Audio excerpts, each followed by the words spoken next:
बिस्मिल्लाहिर्रहमानिर्रहीम। अस्सलाम वालेकुम ख़वातीन व हज़रात। प्रोग्राम ऑन रिकॉर्ड के साथ जवाद शम्सी आपकी खिदमत में हाजिर।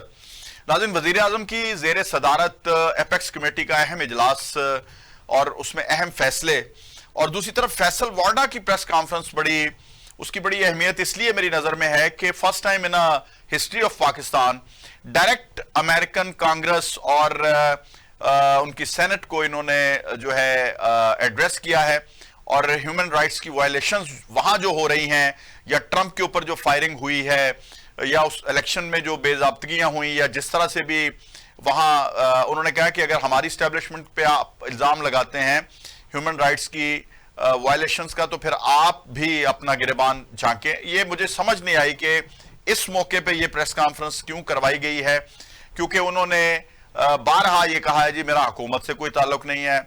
जब एक एंकर ने पूछा कि जी आप जिनके वोट्स पे आए हैं तो उन्हीं के खिलाफ बातें कर रहे हैं, तो वो दोनों जमातों को रगेतते हैं, पाकिस्तान पीपल्स पार्टी को भी और नून को भी, और वो मजे से सेनेटरशिप एंजॉय कर रहे हैं, जबकि वो एमक्यूएम के वोट्स के ऊपर और पीपल्स पार्टी के वोट्स के ऊपर सेनेट में बैठे हुए हैं। इसके ऊपर बात करेंगे।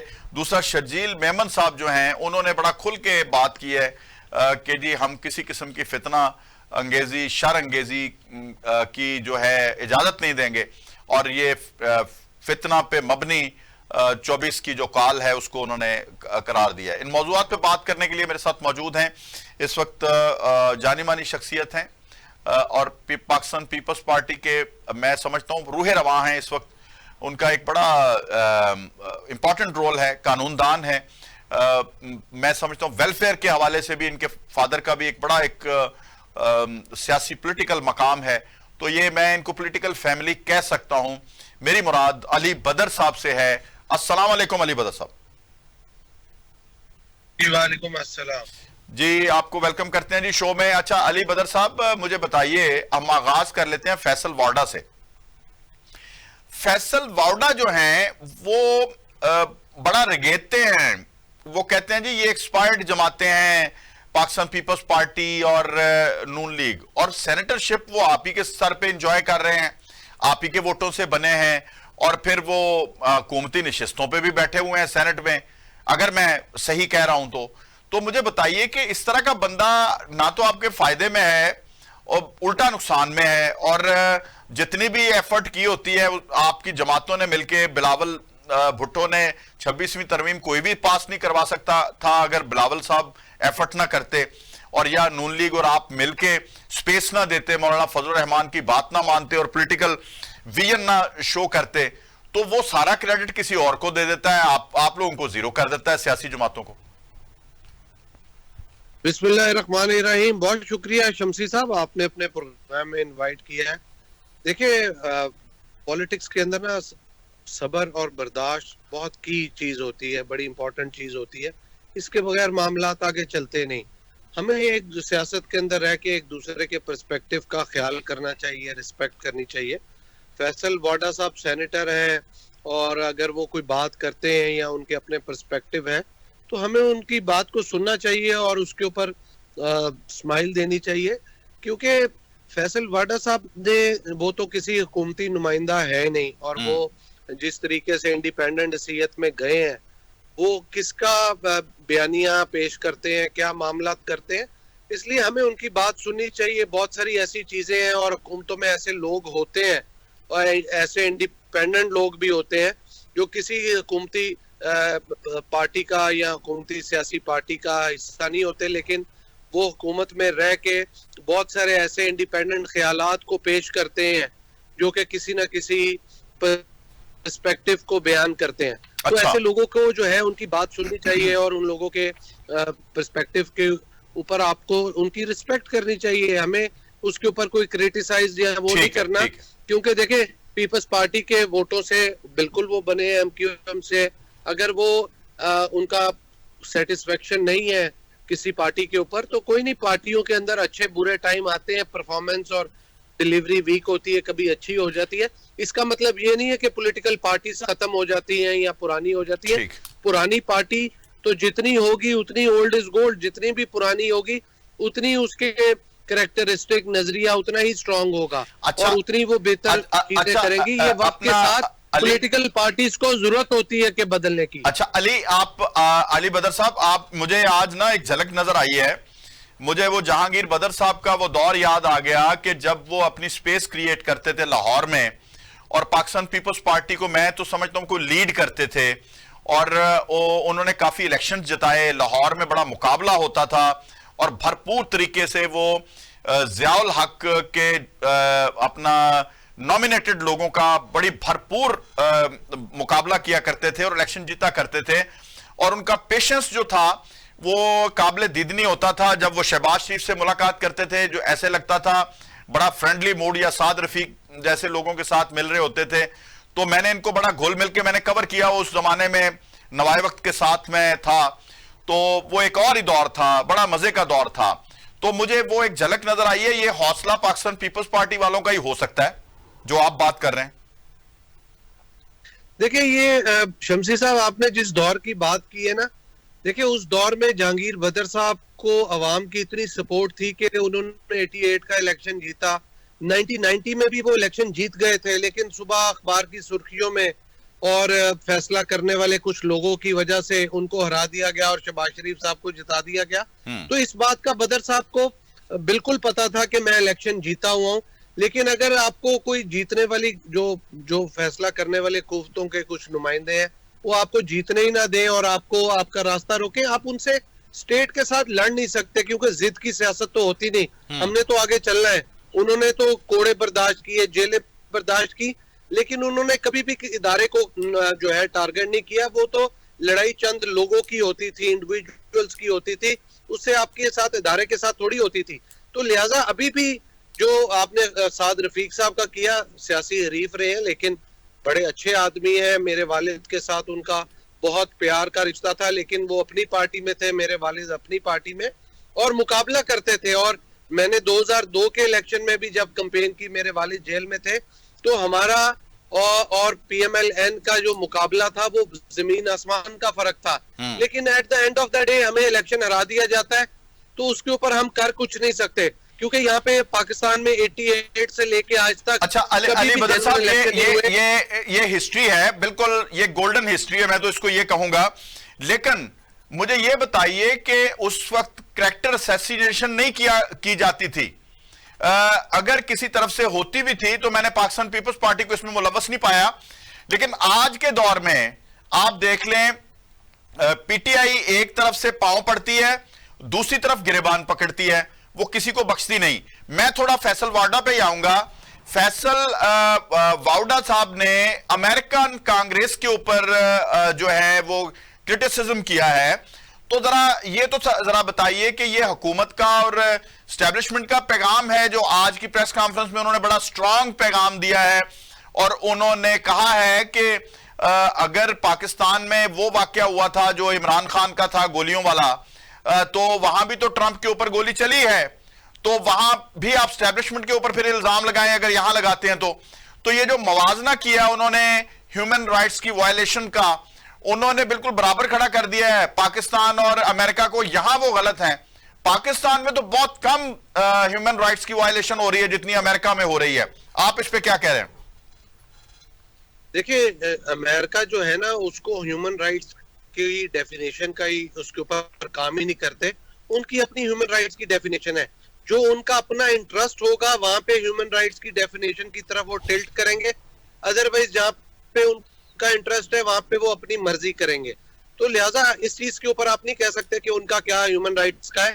बिल्कुल वो आवाज उठाते हैं। अगर वो आवाज इसराइल के लिए तो अमेरिकन आवाज उठाएंगे, लेकिन अगर वो कश्मीर और फलस्तीन के लिए है तो अमेरिकन आवाज नहीं उठाएंगे। उनको सिर्फ इसराइल की जो है वो ह्यूमन राइट्स नजर आएगी, नहीं आएगी, क्योंकि दे आर बायस, और बायस लोगों का अपना एक ओपिनियन होता है और आप उनको कुछ भी नहीं कह सकते। आप उनको जितना मर्जी समझा ले, एजुकेट कर ले, आप उनको नहीं टिल्ट कर सकते। अमेरिकन जो है वो इस चीज के ऊपर उनकी पॉलिसी ऐसी बन चुकी हुई है कि वो इस चीज से हट नहीं सकते। जहां तक रह गई फैसल वाडा साहब की बात, देखिए उन्होंने इंडिविजुअल कैपेसिटी में जो भी बयान करना था, मैं नहीं समझता कि ये हुकूमत का मौकफ हो सकता है, क्योंकि हुकूमत का अगर मौकफ होता तो वजीर खारजा या कोई ना कोई हुकूमती नुमाइंदा इसके ऊपर बात करता।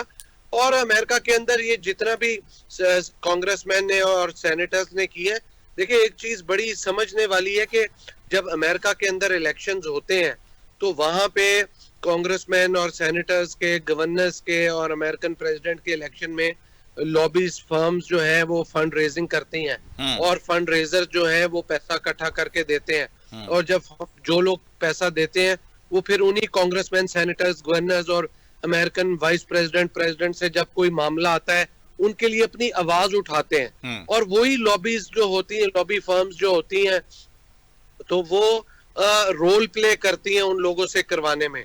तो ये इसमें कोई बैद नहीं, कोई छुपी हुई चीज नहीं कि अमेरिकन कांग्रेसमैन को जिन लोगों ने फंड रेजिंग की या जिन लोगों ने किया उनके कहनों पे उन्होंने इस किस्म की चीज कर दी। तो ये एक नॉर्मल चीज है, हमें इसको बिल्कुल भी कोई इस तनाजुर में नहीं लेना चाहिए कि ये पाकिस्तान के अंदर कोई इन्वॉल्वमेंट है।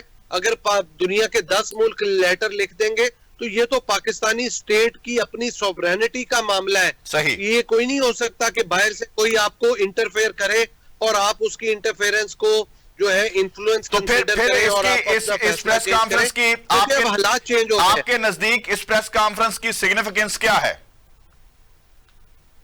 देखिए ये एक चंद क्वार्टर्स को मैसेज देना था, एक फिलर था, वो फिलर के तौर पे एक मैसेज फैसल वाडा साहब की सूरत में दे दिया गया। अब आगे देखते हैं इसके ऊपर क्या फीडबैक आता है, क्या रेपरकशंस आते हैं। अगर कोई चीज आएगी तो पॉलिसी डिफरेंट होगी, अगर नहीं आएगी तो पॉलिसी डिफरेंट होगी। तो ये एक फिलर डाला गया है और वाडा साहब की सूरत में डाला गया। तो सर एक चीज और नजर आई है कि फैसल वाडा बार बार इमरान खान साहब के बारे में ये कहते हैं कि अपना इमरान खान साहब मेरे एक्स बॉस हैं, इमरान खान साहब को अब भी मरवाने की कोशिश की जा रही है। यानी वो इस किस्म का भी तासुर देते हैं जैसे उनकी पार्टी बड़ी गुनाहगार है और सारे इर्द गिर्द जो इकट्ठे हुए हैं, मैं ये कहना नहीं जा रहा था, वो सारे कुछ शैतान हैं और इमरान खान साहब एक बड़े वलीउल्लाह हैं और वो एक अपनी दानिश में एक भोले आदमी है, भोली शख्सियत है और उनको घेर घार के मरवाया जा रहा है। फैसल वाडा की इस किस्म की जो स्टेटमेंट है ये तो जो उनके ऊपर मुकदमात हैं उनके ऊपर भी शकूक व शुबहात पैदा करती है। और फिर वो बार बार कह रहे हैं जी वहां भी जाली एफआईआर होती हैं, अमेरिका में यहां भी जाली एफआईआर होती हैं और हमारे यहाँ इंटरनल मामला इसी तरह के हैं और किसी को इसमें कोई मदाखलत करने की जरूरत नहीं। यानी इस तरह की बातें करके फिर वो इमरान खान के हक में ये भी कह देते हैं कि हाँ जी उस वक्त मुदाखलत तो हुई थी इमरान खान के खिलाफ। ये जरा मुझे इनकी समझ नहीं आ रही। देखिए इस सारे मामले के अंदर जो मुझे सारी बात समझ आई है ना, वो पीटीआई के अंदर वापस अपना कोई ऐसी पोजीशन लेना चाह रहे हैं खान के करीब होके कि पीटीआई को वो टेक ओवर कर सके और इसके लिए वो अपना रास्ता और गुंजाइश बना रहे हैं और वो ठीक है, उनकी एक अटेम्प्ट है। वो अगर समझते हैं कि वो इसमें कामयाब हो जाएंगे तो उन्होंने अपना एक कुशन पैदा करने की कोशिश की है, क्योंकि वो खान साहब के बारे में और भी बहुत सारी बातें कर चुके हुए हैं, तो उन बातों को अब मैं क्या रिपीट करूं। तो वो he was a insider, he knew each and everything. It means कि आप ये समझते हैं कि वो जब बार बार कहते हैं कि मुझे अगर जेल में खान बुलाएगा तो मैं जाऊंगा, तो ये यही मतलब है। देखिए मैं आपको फिर कह रहा हूं कि किसी ऐसे बंदों को तो पीटीआई में आना है ना जो कि खान को और बाकी फैसला करने वाली कुफ्तों के बीच बचाव करके एक मामला करके आगे चलाए। इस पार्टी को टेररिस्ट पार्टी तो नहीं बनने देना। और फैसल वाडा साहब जाती तौर पे ये समझते हैं कि वो एक बेहतर रोल प्ले कर सकते हैं और वो पार्टी में वापस जाके उस पार्टी को टेक ओवर कर सकते हैं। तो वो अपना एक अटेम्प्ट कर रहे हैं, तो बिल्कुल उनको करनी चाहिए। इसमें हम में से किसी ये सेम वही स्टोरी लग रही है जैसे फवाद के भाई जो फैसल हैं उनको इन किया गया। जी फवाद चौधरी साहब भी यही चाहते हैं ना कि इन लोगों को हटा के मुझे मौका दिया जाए और मैं पार्टी के अंदर आके मेन प्ले करूं और मैं चीजों को कंट्रोल। अच्छा आप जरा हमें कोई और खबर भी दें कि 24 की सूरत हाल के बाद अगर कोई रजीम चेंज का कोई एक पहलू निकलता है या कोशिश होती है कि जी बिलावल साहब को वज़ीर आज़म बना दिया जाए, जो कि अभी चहमगोइयां होनी शुरू हो रही हैं और पीटीआई के साथ इत्तेहाद कर लिया जाए, जबकि शर्जील मेमन साहब की प्रेस कॉन्फ्रेंस से या उनकी गुफ्तगू से कहीं ये तासुर नहीं मिल रहा। लेकिन पब्लिक में ये बात हो रही है, आप क्या समझते हैं? देखिए, कोई रिजीम चेंज नहीं होनी, ये जिस तरह चीजें चल रही हैं इसी तरह चलेंगी, और हुकूमत जिस तरह चल रही है उसी तरह चलेगी। बिलावल साहब जब भी वजीर आजम बनेंगे वो अवाम की सपोर्ट और वोटों से और अपनी स्ट्रेंथ से बनेंगे। इस तरह के मामलात में अभी वो नहीं, इस तरह के हालात में जो है अपने आप को समझते कि उनको आना चाहिए, और इसके ऊपर लेकिन पाकिस्तान है, कोई चीज रूल आउट नहीं की जा सकती, लेकिन अभी फिलहाल वक्ती तौर पे ऐसी कोई चीज नहीं है। अच्छा, पाकिस्तान पीपल्स पार्टी का 24 नवंबर के बाद 24 नवंबर के बाद भी ऐसे।